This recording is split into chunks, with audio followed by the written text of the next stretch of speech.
Hi hello ಎಲ್ಲರಿಗೂ ನಮಸ್ಕಾರ. ಜ್ಯೋತಿ Harish YouTube ಚಾನಲ್ಗೆ ಸ್ವಾಗತ. ಇವತ್ತು ನಾನು ಅವರೆಕಾಳು ಮತ್ತು ಆಲೂಗಡ್ಡೆ ಹಾಕಿ ಒಂದು ಸಾಂಬಾರ್ ರೆಸಿಪಿ ತೋರಿಸ್ತಾ ಇದ್ದೀನಿ. ಅದಕ್ಕೆ ಒಂದು ಅರ್ಧ ಕೆಜಿ ಆಗುವಷ್ಟು ಅವರೆಕಾಳನ್ನು ಬಿಡಿಸಿ ಇಟ್ಟಿದ್ದೀನಿ. ಹಾಗೆ ಒಂದು 3 ಆಲೂಗಡ್ಡೆನ ಕಟ್ ಮಾಡಿ ನೀರಲ್ಲಿ ಹಾಕಿ ಇಟ್ಟಿದ್ದೀನಿ. ಈಗ ಅವರೆಕಾಳನ್ನು ಕುಕ್ಕರ್ಗೆ ಹಾಕ್ಕೊಳ್ತಾ ಇದ್ದೀನಿ. ಚೆನ್ನಾಗಿ 1-2 ಸಲ ತೊಳೆದು ಹಾಕ್ಕೊಳ್ತಾ ಇದ್ದೀನಿ. ಹಾಗೆ ಆಲೂಗಡ್ಡೆನೂ ಹಾಕ್ಕೊಳ್ತಾ ಇದ್ದೀನಿ. ನೀವು ಬೇಕು ಅಂದರೆ ಸಿಪ್ಪೆ ಬಿಡಿಸಿನೂ ಆಲೂಗಡ್ಡೆದು ಸಿಪ್ಪೆ ಬಿಡಿಸಿ ಹಾಕ್ಕೊಳ್ಬೋದು.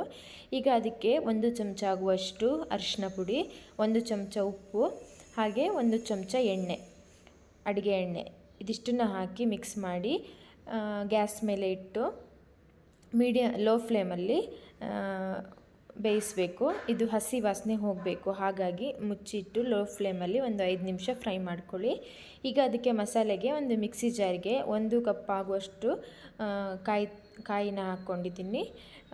ಅದಕ್ಕೆ 1 ಹಿಡಿ ಆಗುವಷ್ಟು ಕೊತ್ತಂಬರಿ ಸೊಪ್ಪು, 3-4 ಒಣಮೆಣಸು, ಹಾಗೆ 1 ಗಡ್ಡೆ ಬೆಳ್ಳುಳ್ಳಿ, ಹಾಗೆ 1 ಈರುಳ್ಳಿ, 1 ಟೊಮೆಟೊ, ಹಾಗೆ ಒಂದು ಸ್ವಲ್ಪ ಹುಳಿ, ಹಾಗೆ 1 ಸ್ಪೂನ್ ಆಗುವಷ್ಟು ಜೀರಿಗೆ, 3 ಸ್ಪೂನ್ ಆಗುವಷ್ಟು ಸಾಂಬಾರು ಪುಡಿ, ಇದಿಷ್ಟನ್ನು ಹಾಕಿ ಇದಕ್ಕೆ ನೀರು, ಅದು ಮಿಕ್ಸಿ ಮಾಡಲಿಕ್ಕೆ ಎಷ್ಟು ಬೇಕೋ ಅಷ್ಟು ನೀರು ಹಾಕ್ಕೊಂಡು ಗ್ರೈಂಡ್ ಮಾಡ್ಕೊಳ್ತಾ ಇದ್ದೀನಿ. ಈ ಹದದಲ್ಲಿ ರುಬ್ಕೊಂಡ್ರೆ ಸಾಕಾಗುತ್ತೆ. ಈಗ ಇದು ಫ್ರೈ ಆಗ್ತಾ ಇದೆ ಅಲ್ವಾ, ಇದು ಹಸಿ ವಾಸನೆ ಹೋಗಬೇಕು. ಹಾಗಾಗಿ ಸ್ವಲ್ಪ ಮಸಾಲೆ ಹಾಕೋದಕ್ಕಿಂತ ಮುಂಚೆ ಬೇಯಿಸ್ಕೊಂಡಿರೋದು. ಈಗ ಗ್ರೈಂಡ್ ಮಾಡಿರೋಂಥ ಮಸಾಲೆನ ಹಾಕಿ ಮಿಕ್ಸ್ ಮಾಡ್ಕೊಳ್ತಾ ಇದ್ದೀನಿ. ಅದೇ ಮಿಕ್ಸಿ ಜಾರಿಗೆ ಸ್ವಲ್ಪ ನೀರು ಹಾಕಿ, ಮತ್ತು ನಿಮಗೆ ಎಷ್ಟು ಕ್ವಾಂಟಿಟಿಯಲ್ಲಿ ಬೇಕೋ ಅಷ್ಟು ನೀರು ಹಾಕ್ಕೊಳ್ಳಿ. ಜಾಸ್ತಿ ತೆಳುವಾಗಿ ಮಾಡ್ಕೊಳ್ಳೋದು ಬೇಡ.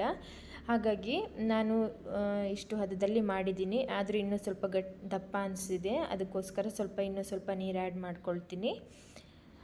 ನೋಡಿ, ಇನ್ನು 1 ಗ್ಲಾಸ್ ಆಗುವಷ್ಟು ನೀರು ಹಾಕ್ಕೊಂಡು ಈ ಹದದಲ್ಲಿ ಮಾಡ್ಕೊಂಡಿದ್ದೀನಿ. ಇದು ಅನ್ನಕ್ಕೆ ಆಗಿರೋದ್ರಿಂದ ಈಗ ರುಚಿಗೆ ಉಪ್ಪು ನೋಡಿಕೊಂಡು ಹಾಕ್ಕೊಂಡು ಮಿಕ್ಸ್ ಮಾಡಬೇಕು. ಈಗ ಕುಕ್ಕರ್ ಮುಚ್ಚಳ ಮುಚ್ಚಿ 2 ವಿಸಲ್ ಮಾಡ್ಕೊಳ್ತಾ ಇದ್ದೀನಿ. ಮೀಡಿಯಮ್ ಫ್ಲೇಮಲ್ಲಿ 2 ವಿಸಲ್ ಮಾಡ್ಕೊಳ್ಳಿ.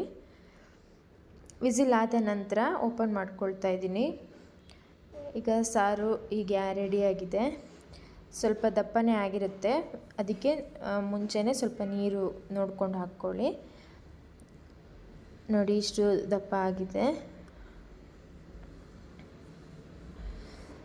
ಈಗ ಇದು ಬೆಂದಿದೆಯೋ ಇಲ್ವಾ ಅಂತ ಕಾಳು ಮುಟ್ಟಿ ನೋಡಿದ್ರೆ ಗೊತ್ತಾಗುತ್ತೆ. ಸ್ಮೂತ್ ಆಗಿರುತ್ತೆ ನೋಡಿ, ಚೆನ್ನಾಗಿ ಕುಕ್ ಆಗಿರುತ್ತೆ.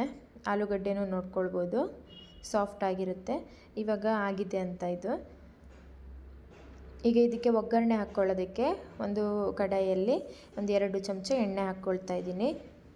ಅದು ಬಿಸಿ ಆದಮೇಲೆ 1 ಚಮಚ ಆಗುವಷ್ಟು ಸಾಸಿವೆ ಚೆನ್ನಾಗಿ ಸಿಡಿಬೇಕು. ಅದಕ್ಕೂ ಮುಂಚೆನೇ ಏನು ಹಾಕಬೇಡಿ. ಇದು ಚೆನ್ನಾಗಿ ಸಿಡಿದ ಮೇಲೆ ಬೇವಿನ ಎಲೆನ ಹಾಕ್ಕೊಳ್ತಾ ಇದ್ದೀನಿ.